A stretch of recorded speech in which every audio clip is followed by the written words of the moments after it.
राधे राधे भक्तों। तुलसी पौधा कौन थी? तुलसी पौधा पूर्व जन्म में एक लड़की थी जिसका नाम वृंदा था। राक्षस कुल में उसका जन्म हुआ था। बचपन से ही भगवान विष्णु की भक्त थी। बड़े ही प्रेम से भगवान की सेवा पूजा किया करती थी। जब वह बड़ी हुई तो उनका विवाह राक्षस कुल में दानव राज जलंधर से हो गया। जलंधर समुद्र से उत्पन्न हुआ था।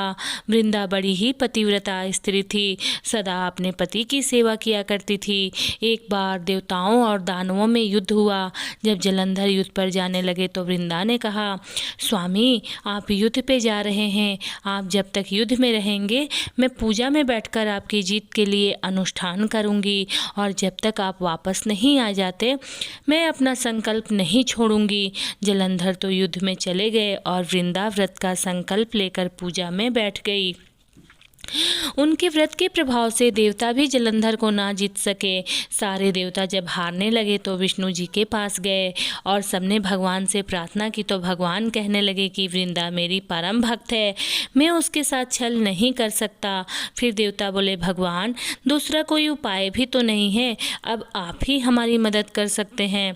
भगवान ने जलंधर का ही रूप रखा और वृंदा के महल में पहुंच गए। जैसे ही वृंदा ने अपने पति को देखा वे तुरंत पूजा में से उठ गई और उनके चरणों को छू लिए। जैसे ही उनका संकल्प टूटा, युद्ध में देवताओं ने जलंधर को मार दिया और उसका सिर काट कर अलग कर दिया। उनका सिर वृंदा के महल में गिरा। जब वृंदा ने देखा कि मेरे पति का सिर तो कटा पड़ा है, तो फिर से ये जो मेरे सामने खड़े हैं ये कौन हैं? उन्होंने पूछा, आप कौन हो जिसका स्पर्श मैंने किया? तब भगवान अपने रूप में आ गए, पर वे कुछ ना बोल सके। वृंदा सारी बात समझ गई। उन्होंने भगवान को श्राप दे दिया, आप पत्थर के हो जाओ, और भगवान तुरंत पत्थर के हो गए।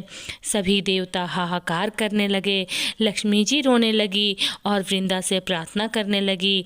लक्ष्मी जी के प्रार्थना करने पर वृंदा ने भगवान को वापस वैसा ही कर दिया और अपने पति का सिर लेकर वो सती हो गई।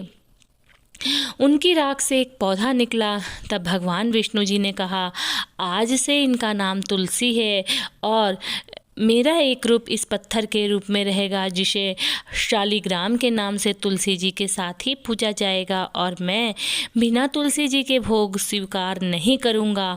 तब से तुलसी जी की पूजा सभी करने लगे और तुलसी जी का विवाह शालिग्राम जी के साथ कार्तिक मास में देव उठनी एकादशी के दिन किया जाता है।